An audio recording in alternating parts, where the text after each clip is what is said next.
Sa tenue vous gêne sur ce plateau? Oui, alors attendez juste un instant. Si je montre la photo de Madame Bouziane à un touriste chinois ou un touriste japonais, je lui dis, on est où? Est-ce que cette femme est française? Qu'est-ce qu'il va répondre? Il va dire, ah oui, c'est une demoiselle française comme j'en connais. Pourquoi pas? Ou il va dire, non, c'est une personne qui manifestement habite dans les pays du Golfe, ou habite dans les pays arabes. La dernière fois, il y avait une 4G qui nous séparait. Là, je suis en face de vous, alors vous allez me laisser parler. Oui, mais je vous laisse parler. Mais vous me laissez parler aussi. Il faut que vous fassiez une mise à jour. Ce n'est pas encore islamique. Il faut que vous fassiez une mise à jour, monsieur. Là, ce que vous racontez, c'était la France d'avant. Maintenant, il y a eu l'histoire. La France a son histoire. Maintenant, nous faisons partie intégrante de la nation française.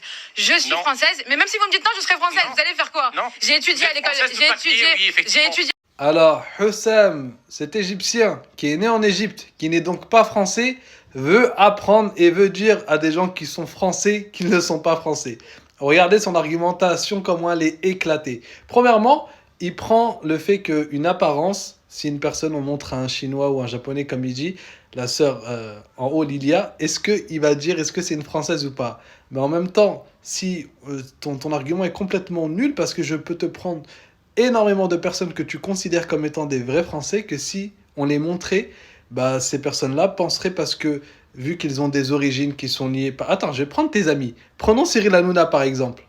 Notre cher Cyril Hanouna, si je monte sa tête... C'est un Tunisien, lui. Si je montre sa tête à un Japonais ou un Chinois, tu crois qu'il va me dire « Ah, ben ça, je pense que c'est un Français ».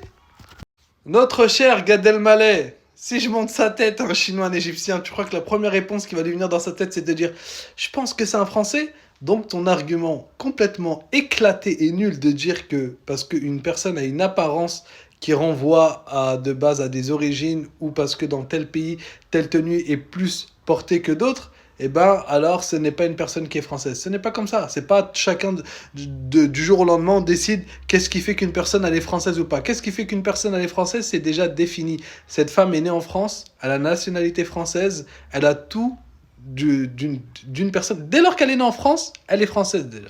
Sa carte, elle a une carte d'identité française ou pas? Oui, donc elle est française, point barre.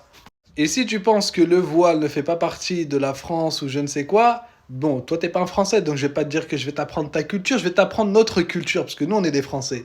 Ça, c'est un tableau de Maurice Denise, qui est un peintre français du 19e siècle. Regarde, qu'est-ce qu'il dessine? On voit une femme française qui a quoi? Qui a un voile. Ah!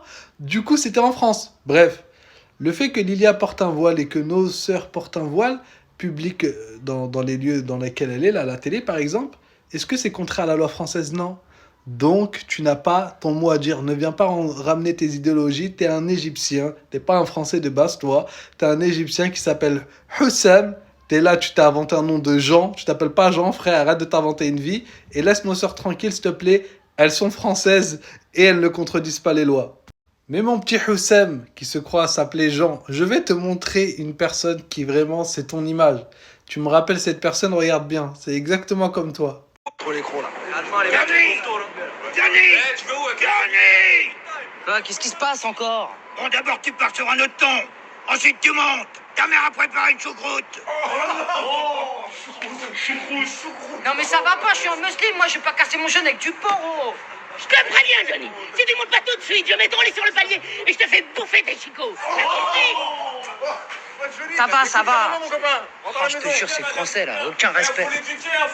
Tu vois, tu me rappelles cet homme-là qui de base n'est pas du tout arabe, mais se croit plus arabe que les autres. Tu vois, bah, c'est exactement le même symptôme. Tu as le symptôme du Bachir de Il était une fois dans l'Oued. Tu es une personne qui est née en Égypte, tu es égyptien, tu t'appelles Hussam, et tu viens en France, et tu viens dire à des gens qui sont nés en France, qui ont grandi en France, qui ont la langue maternelle, c'est la langue française, c'est leur langue maternelle, qui ont étudié dans des langues françaises, bref. Juste le fait qu'ils soient nés dans cette terre, ça suffit pour que tu te tais, frère. Tu sais pas, toi, Hussam, qui va venir dire à nos sœurs qu'est-ce qu'elle doit être. Donc, Bachir, de Il était une fois dans l'Ouest, tu vas te calmer, tu t'appelles Hussam et t'es égyptien avant d'être français.